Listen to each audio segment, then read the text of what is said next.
Good. All right, great.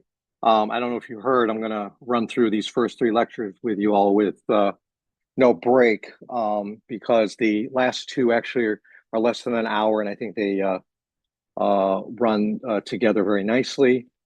Thyroid is the one that does take a little longer. So in the total, I will not run over, but we will not take a break, but you will get a break after the third lecture. So I have three lectures today, and the next week I have four. They all are what I would say very target rich for your boards, both oral and written. I will definitely highlight for you things that really need to stand out. I will also help you sort of discern which ones are more critical for you to focus on and others that are not as critical. And thread throughout the entire talk, some very important logic threads you need to have with regard to your decision making. So thyroid really is one of the more challenging of topics to bring into a tighter space, but I think we can do that today. I feel that many of you are very familiar with this. The ATA guidelines is the foundation for all of our thinking now. But I have a method that I feel will summarize it in a tight way. So the first thing we're going to do is recognize what is the list of well-differentiated cancers. We will focus the majority of our talk on the well-differentiated cancers, the papillary and follicular. And the first thing we'll discuss with regard to papillary is remember that this has an excellent prognosis. The majority of thyroid cancers, papillary cancer is the etiology. Let's see here, let me just make sure I'm all set. Here we go. Patterns of spread. I think you would pause for a moment and just say to yourself, what is the pattern of spread? Is it hematogenous or lymphatic? And the answer is lymphatic. We also recognize that if there's a lymph node present, it does not affect survival. The critical part of the activity of papillary cancer is the multifocal nature. The idea that more than one site could have a lesion. So if you have a single nodule, you could have multiple nodules elsewhere. This is a very important foundation for why total thyroidectomy, the removal of the entire thyroid gland, was always considered the standard of care for all papillary cancer because of this multifocality.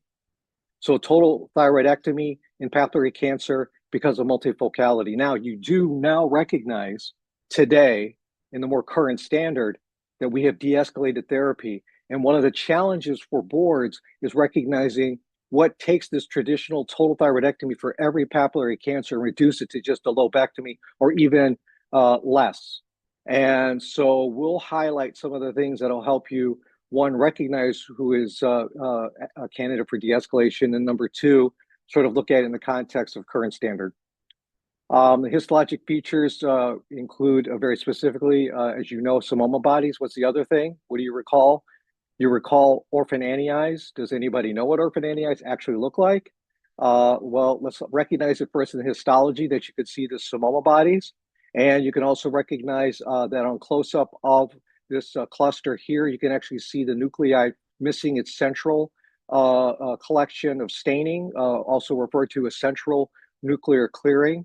The orphan eyes arises from something that you may have no context for, which is the cartoon of Orphan Annie that historically showed the picture of Orphan Annie without pupils. So this sort of creepy look, not only of her and her dog, but that is very reflective of that central nuclear clearing and thus Orphan Annie eyes. Other things include papillary fronds and cystic degeneration, features that can also present grossly. And so that's papillary in a nutshell, with the highlight being orphan eyes, psammoma bodies, and the reason for total thyroidectomy, multicentricity. Follicular adenocarcinoma, the centerpiece on this diagnosis being the second most common well-differentiated, is the fact that you cannot make the diagnosis just on FNA. And we will cover that as an important part of foundation for the rest of this talk. Excuse me. The pattern of spread is not lymphatic, it is hematogenous, okay? If you don't recall that pattern and why that pattern occurs, you need to recognize and make sure you have a foundation of understanding the histologic features that allows you to differentiate between a lesion that is a follicular adenoma versus a lesion that's follicular adenocarcinoma. And as you think about the way to make that diagnosis, you recognize that an H&E stain under low power can look like either, right? You cannot tell from this section that this is an adenoma versus an adenocarcinoma because you do not have enough of the section to come to that diagnosis. The entire lesion can look like this, consistent with a benign follicular adenoma until you see this. What do you see here?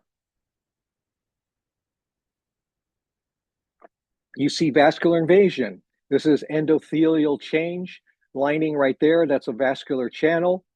You see this over here, a benign appearing portion, but that the final diagnosis is you get into these microcuts.